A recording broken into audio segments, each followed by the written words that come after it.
I think this right here is a good spot. You want to use this place as the spectate area, and that way we can like fight here. Oh, that's spicy. Yeah. Yeah. You like that? That looks hot. All right. I'm not fighting Nova without Outbreak. All right, I'm gonna shoot a fireball up the ground. Now I want to make it clear because I saw one dude that did not understand this, so I'm gonna say it real clearly. The fight does not start until the fire puddle is gone.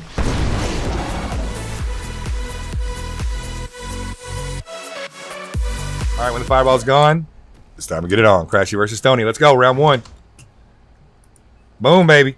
This is 1v1 Clash Arena. All right, and the game is on as Crashy does nice and levitate up to the top of this tower and get a nice little high ground position. Beautiful back and forth dash as Crashy does manage to reposition well there and dodge some incoming fireballs. We see the Stone Shaper the Pyromancer pushing on in, using that aggression like he knows to do. With that flash freeze coming out the last second, we'll keep Crashy nice and safe. A dash, S dash rune will make Crashy a little bit harder to pick off. But fireball after fireball is connecting, but that flash freeze is connecting as well. But now we see the Pyromancer closing the gap, and Crashy will fall to the fireball aggression. It looks like Crashy really was able to even the fight there and put out some big damage, but in the end, he cannot take the aggression coming in from our Pyromancer. Nice fight. All right, Corvid versus Arcblight. You guys get down there. I'll shoot a fireball. All right. And the fight is on. Instantly gets taken out, and the fight it started off with some big fireballs. Patchwork jumps up above to throw that nice overhead fireball down onto the ground, but does lose that fortitude right away. Flash freeze coming out from Arcblight to keep himself safe and sound as they kind of, rotate around the center axis of combat. Another fireball coming in as he does close the gap very well with the Patchwork onto that Spring Step rune. And the Spring Step doing big work as it not only gives him that position to throw down some nice easy fireballs, but some also very nice dodges from that Frost Lance. Both players really jostling around, trying to get a better position to throw down some easier shots. But it looks like the Flash Freeze user on this with the Frost Lance is doing a great job of keeping his arms distance and really putting out some big burst damage onto this Patchwork. We see that DF instantly being used, and now this player has repositioned and just completely lost his opponent. The opponent did not know where he went whatsoever. Arcblight closing the gap and does throw out some toxic slaps, but gets punished for it big time with some fireballs that ring true. Flash Freeze coming out at the last second to keep himself safe, and now Arcblight goes into that Vanishing Mist Cloud to try to get himself nice and stealthy and evasive. More fireballs coming through as Arcblight tries to land with a nice fireball, a Frost Lance, but in the end will get dealt with by Corvid, who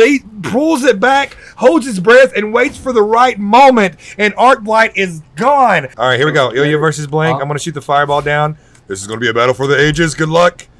And here we go. When it's gone, get it on. All right, Ilya versus Blank. Ilya laying on the ground, doesn't even care.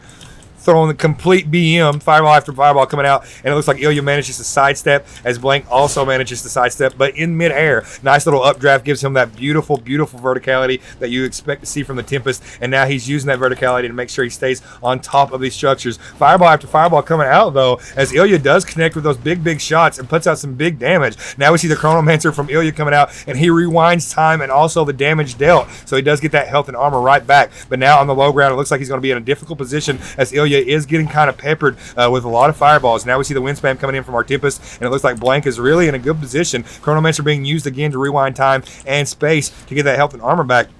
But was it the right move? So far, it looks like it was, as Blank did not do that much damage and punish him for rewinding back in time. Shockwave and Firewall in conjunction coming through to try to do some big damage, and fireballs to the face as our Tempest stays very mobile and evasive, just hopping up and down, trying to stay out of damage. It looks like he's going to be able to do that just fine. And now he's able to use that nice high ground position to throw down some big fireballs, but it will not work as he does get met with a fireball as he closes the gap, and it's going to be not Blank that falls as Ilya eats crayons and still does the thing, dude. Man, let's go. All right. You got the fireball for me? Yeah. Good luck, my friend. You look too cute to hit, man. I don't want to hit that skin. Anyone want to have a side fight? I am down to have a side fight. Wait, why do I have lightning offhand? Wait, I'm so screwed. Meet me at dome. You at dome? Okay. Yeah, I'm in dome. I feel like Harry. Back up a little bit, guys. Oh! Here we go.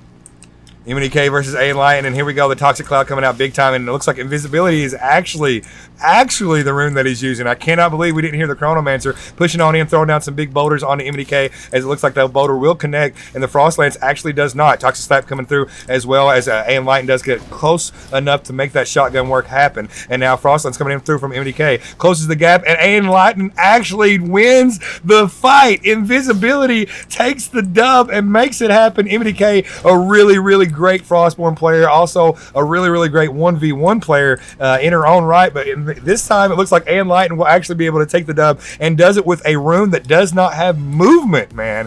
What the actual heck? Okay, Ann, I see you down here.